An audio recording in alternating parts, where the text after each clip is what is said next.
It's often said of Europe's fascist strongmen, Hitler, Mussolini, Franco and the gang, that while not generally great guys, they did at least make the trains run on time. Some go even further. Adolf Hitler in particular is mythologized as the man who took the German economy from devastation to domination, and who engineered a terrifyingly efficient Nazi war machine that almost conquered all of Europe. That's what they say at least, but is it true? As ever with history, a closer look will reveal a much more complicated picture. You're watching Historymax, and this is the true story behind the Nazi economy, in numbers. Let's go back to the late 1920s. In the years since their defeat in the First World War and the chaos of hyperinflation that followed, Weimar Germany has begun, at last, to steady itself. Foreign loans and international investment have led to cautious but steady economic growth. Cities are bustling, industry is picking up, and people are beginning to believe that the worst might be behind them. This all comes to a sudden end in 1929, with the collapse of the New York Stock Exchange and the start of the Great Depression. Only a few decades ago, Germany had been the greatest industrial power in Europe, behind only the United States globally. But after the triple whammy of World War I, hyperinflation, and now the Great Depression, German industry is on its knees. The production lines have stopped. The factories have closed. By 1932, 6 million Germans are unemployed, 40% of the workforce. Weimar democracy and the global economic system in general take much of the blame, and Hitler and the Nazis are swept to power in the 1933 elections. As Hitler comes to power, it's clear that Germany's problems are largely economic. Put simply, the country's broke. But Hitler's diagnosis is far more severe, and his solution far more radical. Hitler's grand plan for the German economy can only really be understood if we first look at what he thinks the economy is actually for. For most politicians, the answer to why they're trying to improve the economy is simple. Improving the economy is all about improving living standards, lifting people out of poverty, and generally generating wealth. But Hitler, he isn't bothered with that kind of thing. Hitler has bigger fish to fry. Hitler and the Nazis have a very specific understanding of how the world works. The Nazis see the world and its various people and nations in pseudo-scientific, Darwinian, racial terms.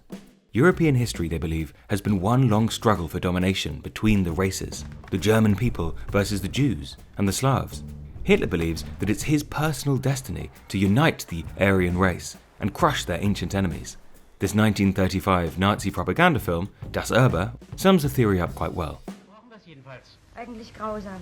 Da zwingt man diese schönen, starken Tiere zum Kampf auf Leben und Tod. Und in ihrem Walde hätten beide so ruhig weiterleben können. Aber liebes Fräulein Volkmann, ein ruhiges Leben ist doch nirgends in der Natur zu finden. Sie leben alle in einem ständigen Kampf. Dabei wird das Schwache vernichtet. Diesen Kampf halten wir ja für ganz selbstverständlich. Aber wir finden es unnatürlich, wenn die Katze mit der Maus zusammenleben würde oder der Fuchs mit dem Hasen. Denn dann würde nämlich alles Leben an seiner eigenen Schwäche zugrunde gehen. At this point you might be beginning to wonder what stag beetles have to do with the economy. But it's important to bear in mind this aspect of Hitler's worldview, because from the very beginning of the Nazi regime, this is the ultimate goal that underpins every decision taken about the economy. As Hitler rebuilds German industry, he's doing it for one reason and one reason only: to lead Germany to victory in this battle of the races. But as eccentric and medieval as all this sounds, Hitler knows that modern warfare isn't just fought on the battlefield, it's fought in the factories.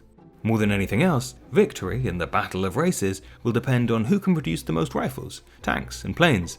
For Germany to compete, Hitler will need to revive German industry. But first, he has a couple of pretty fundamental problems to deal with. Problem 1, the Treaty of Versailles. Since 1919, Germany's economy and military have been placed under strict Allied supervision. The Allies have imposed severe limits on the size of the German army, but they've also restricted the state's ability to direct spending and investment towards military production. So any large-scale rearmament in Germany risks immediate detection and international retaliation. Problem 2, Germany's broke. Even if rearmament could be hidden from the Allies, the government simply doesn't have the money to pay for it. As a pair, these problems might seem insurmountable. But thankfully for Hitler, Hjalmar Schacht, president of the Reichsbank, has an idea. Schacht's plan is to inject cash into the struggling German industrial sector through a shadowy parallel currency of his own design, which he calls MEFO bills. MEFO, short for Metallurgische Forschungsgesellschaft, is a fake company Schacht has set up for the sole purpose of secretly funneling government money to German industry. These Mefo bills are essentially IOUs from Schacht's fake company that can be redeemed at the Reichsbank for cold hard cash after 3 months of issuing. Think of these bills as like borrowed money from the future. Schacht knows that he can't afford to pay the industrialists today, but he's banking on being able to pay them back 3 months down the line. Schacht knows that Germany has the know-how. They've even got the infrastructure. They just need some seed money to get started. Once the economy's up and running again, government spending money will come rolling in once more. But there is just one catch for any company wanting to get in on Schacht's new industrial spending scheme. These Mefo bills are only available to companies that produce armaments. More than anything else, this is the real goal of Schacht's plan. Schacht isn't just reviving German industry, he's redirecting it towards building up Hitler's war machine. Under Schacht's new industrial policy, the arms industry is the only game in town, and Germany's struggling capitalists are more than happy to cash in. Every corner of German industry makes a rush for Hitler's Mefo bills, overnight completely redirecting their output towards the material of war. Previously peacetime companies like Krupp, Thyssen and IG Farben cash in big time. And since everything is now being paid for in Schacht's new shadow currency of Mefo bills, all the paperwork for this massive new military spending is off the books, away from the prying eyes of the Allies. But does the plan work? Here, at last, are some numbers, as promised. This chart shows total industrial output in Germany, measured against employment. From 1933, industrial production takes off in Germany, and with the factories starting up again, running on pure Mefo, the German people are back to work. Across Germany, even the doubters are being won over to Hitler's program. To outside observers, Schacht's plan isn't really very unusual at all. In the US, President Roosevelt was busy doing more or less the same thing, attempting to dig the US out of the Great Depression with his own program of government spending, the New Deal. Likewise, Hitler and Schacht call their new policy the Neue Plan, New Plan, and the initial reactions in Germany are wildly positive. After the humiliation of the war and the division and instability of the Weimar Republic, this sense of national revival and German unity is intoxicating. This period is the start of the Volksgemeinschaft, or People's Community. In Hitler's Germany, every true German citizen has a place and a role in the resurgence of the nation, although it goes without saying that not everyone is considered a true German citizen. Jews, political nonconformists, Roma, gay people, and those with disabilities are systematically excluded. But to bring together those who do fit in, Hitler introduces sweeping new infrastructure projects, designed not only to strengthen the economy, but also to rally people behind the regime. The first of these is the Reichsautobahn, an ultra-modern network of highways for the age of the motor car that would stretch across Germany and put tens of thousands of men to work improving the nation. Next comes the People's Car, or Volkswagen, a sleek, modern, mass-produced new car designed by Ferdinand Porsche to offer a taste of prosperity to ordinary Germans across the nation. Finally, Hitler introduces the Volksempfänger, or People's Radio. As with all of these Nazi innovations, the radio is really less about modernization and improving living standards, and much more about creating a sense of national and racial unity. Through the radio, Joseph Goebbels can pump his nightly propaganda broadcasts into every home in the country. To cap things off and truly solidify the people's community, the Nazis reintroduced compulsory military service on the 16th of March 1935, effectively tearing up the Treaty of Versailles. On paper, for Hitler's economy, so far, so good. And soon it's not just the Germans who are buying into Hitler's plan. These are the scenes of a rally in Madison Square Gardens in New York City. Hitler has, it seemed to many, set his country on a new path to prosperity. But what everyone abroad is still missing at this point is Hitler's big secret, which is that the vast bulk of the boom has been created by government spending on rearmament. By 1936, 81% of Hitler's new vast program of spending is going towards the military. But Hitler's fanatical militarism isn't the only thing the Nazis' international fans have missed. The impressive numbers posted by Hitler's Germany also flatter to deceive. Although government income has begun to rise with the Industrial Revival, annual spend has soared to 70% higher than the pre-Depression Weimar government, and debt has almost tripled. The fact is that all this spending still isn't paying for itself. And while on the face of things the German economy is growing, as this graph shows, of this economic growth between 1935 and 1938, 67% is the direct result of military spending and investment. Germany is stinking rich when it comes to rifles.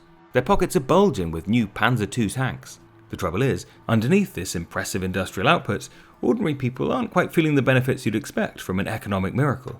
A closer look at the numbers would show you that by many measures, ordinary Germans are in fact worse off than in 1932, before Hitler came to power. By 1935, real wages in Germany are actually lower than during the Depression. Ordinary workers are spending 45% of their income on food. But what's gone so wrong? If the Nazis are producing so much, why aren't its people getting any richer? The answer is really quite simple. Production has increased, yes, but what are they producing? The Nazi economy is tightly controlled and overwhelmingly focused on rearmament. Consumer industries are now effectively under state control, leaving little scope for profits, efficiency, or innovation, while the raw materials, labour, and credit they need to function are being diverted en masse towards military production. Let's look at the German textile industry as an example. Before the Nazis, textiles had been the single biggest employer in Germany. But under the Nazi directive to conserve foreign currency, the importation of cotton and wool is heavily restricted, massively increasing the prices of the raw materials needed for production.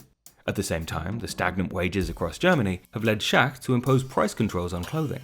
And with profits wiped out, many textile firms simply shut down production. So, to avoid the impending crisis of mass unemployment, the Nazi regime limits factories to a 36-hour week, cutting workers' pay even further. Working class protest is met with violent repression. The Nazis also ban trade unions. All of this can be much more easily understood if we go back to Hitler's guiding principle. Hitler's real goal has never been to give German workers more comfortable lives or to produce a dynamic economy. If he were, the obvious flaw with rearmament as a strategy for economic growth is that Hitler doesn't even intend to sell his brand new panzers and fighter planes.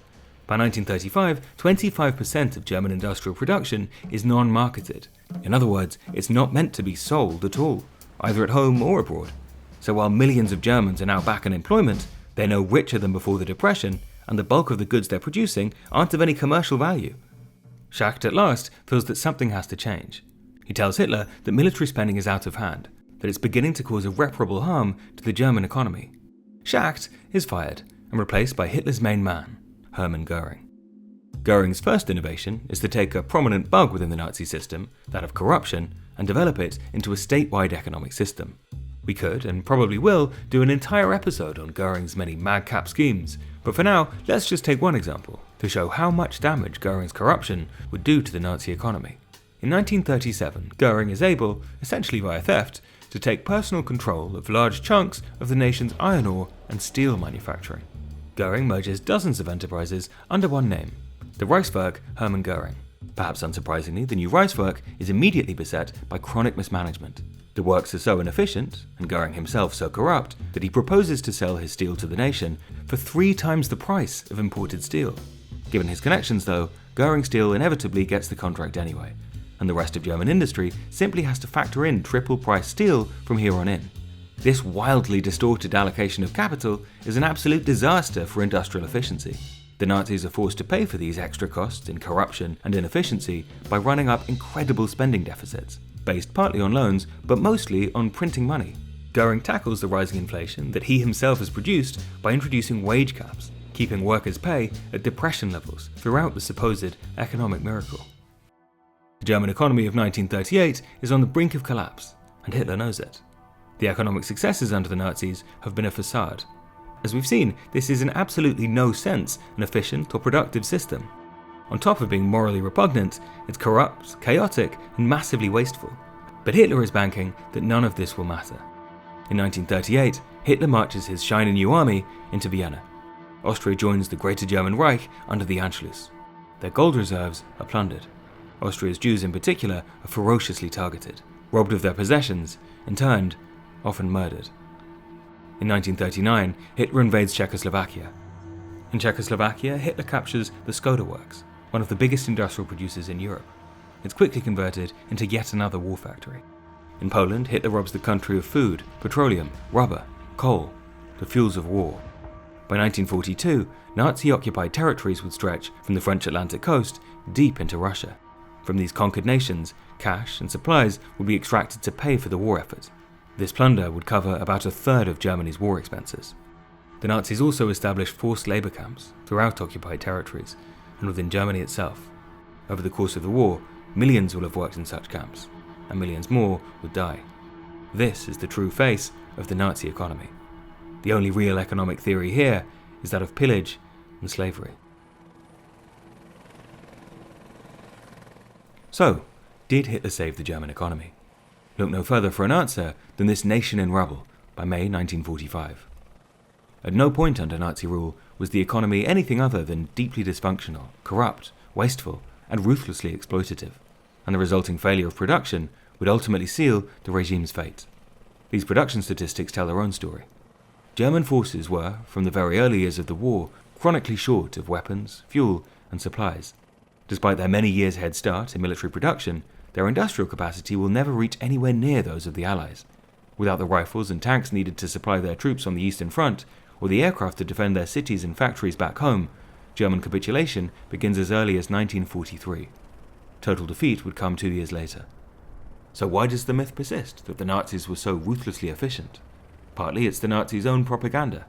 Partly it's because they very nearly did conquer Europe, despite all the chaos and corruption.